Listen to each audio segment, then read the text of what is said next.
नमस्कार दोस्तों, मेरा नाम है रितेश और एक बार फिर मैं स्वागत करना चाहता हूं आपका मेरे चैनल हिस्टोरिकल ज्ञान में। जैसा आप लोगों ने देखा होगा कि लास्ट के जो मेरे दो वीडियो हैं वह महाभारत से संबंधित है। तो मैं आपको बताना चाहता हूं कि मैं एक महाभारत का पूरा प्लेलिस्ट बनाना चाहता हूं, जिसमें महाभारत से शुरू से जो भी कहानी हुई है वह कहानी के अनुसार ही मैं अपने वीडियो अपलोड करते जा रहा हूँ। तो दोस्तों, आप चाहो तो मेरे वीडियो जाके देख सकते हो। पहला वीडियो जो मैंने अपलोड किया था वह था द्रोणाचार्य तथा कृपाचार्य की जन्म कथा, और दूसरा वीडियो जो मैंने अपलोड किया था वह था कुरुवंश की उत्पत्ति। और अभी जो मैं वीडियो अपलोड करने जा रहा हूँ वह कहानी है धृतराष्ट्र, पांडु तथा विदुर की जन्म कथा।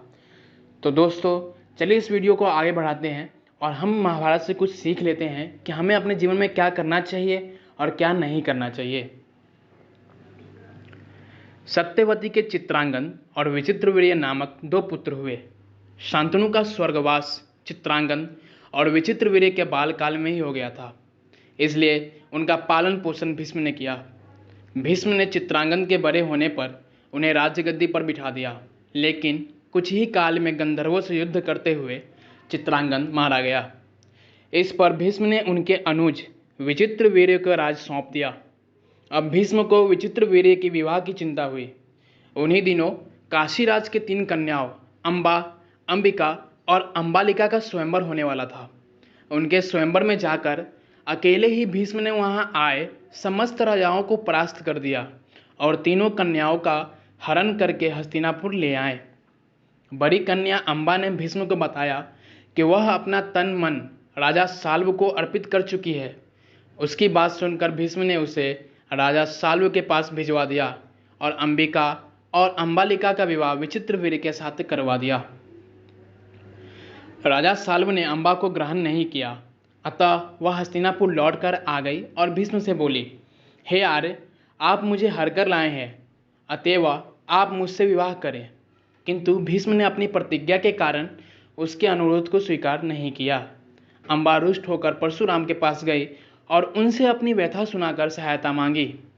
परशुराम ने अंबा से कहा, हे देवी, आप चिंता न करें, मैं आपका विवाह भीष्म के साथ करवाऊंगा। परशुराम ने भीष्म को बुलवा भेजा, किंतु भीष्म उनके पास नहीं गए। इस पर क्रोधित होकर परशुराम भीष्म के पास पहुंचे और दोनों वीरों में भयानक युद्ध छिड़ गया। दोनों ही अभूतपूर्व योद्धा थे, इसलिए हार जीत का फैसला नहीं हो सका। आखिर देवताओं ने हस्तक्षेप करके इस युद्ध को बंद करवा दिया। अंबा निराश होकर वन में तपस्या करने चली गई। विचित्रवीर्य अपनी दोनों रानियों के साथ भोग विलास में रत हो गए, किंतु दोनों ही रानियों से उनकी कोई संतान नहीं हुई और वे क्षय रोग से पीड़ित होकर मृत्यु को प्राप्त हो गए।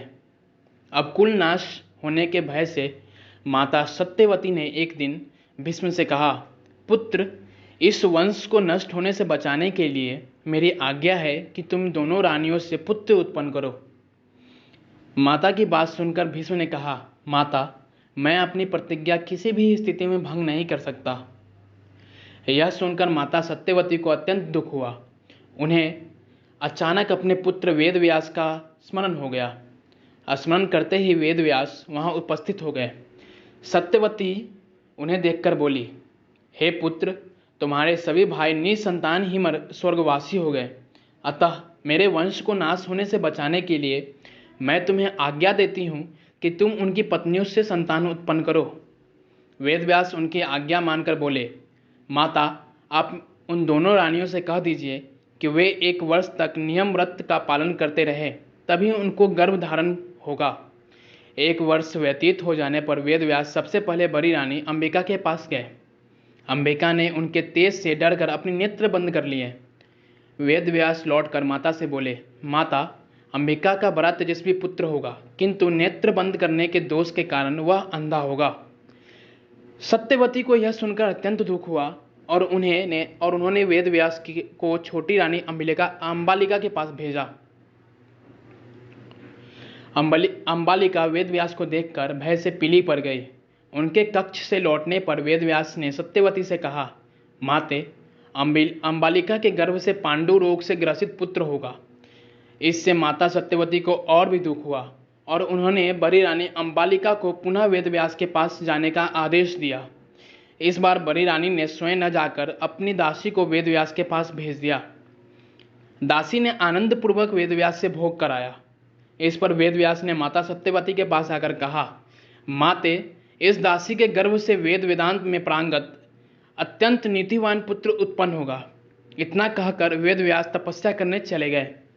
समय आने पर अंबिका के गर्भ से जन्मांध धृतराष्ट्र, अंबालिका के गर्भ से पांडु रोग से ग्रसित पांडु तथा दासी के गर्भ से धर्मात्मा विदुर का जन्म हुआ। तो दोस्तों, आशा करता हूँ आपको यह वीडियो पसंद आई होगी। मैं महाभारत का एक एक पात्र अपलोड करने जा रहा हूँ, तो उसके लिए आप मेरे चैनल को सब्सक्राइब कर लेना तथा इस वीडियो को लाइक कर देना, ताकि मैं जो भी वीडियो अपलोड कर दूँ उसका नोटिफिकेशन आपको तुरंत मिले और आपको महाभारत की कहानी या फिर रामायण की कहानी आपको कहीं ढूंढने की ज़रूरत न पड़े। तो दोस्तों, अगर आपको ये वीडियो पसंद आई है तो मेरे इस वीडियो को लाइक कर देना और कमेंट में जय श्री राम, जय श्री कृष्ण लिखना। तो दोस्तों, अभी के लिए चलता हूँ। Tata, bye, take care.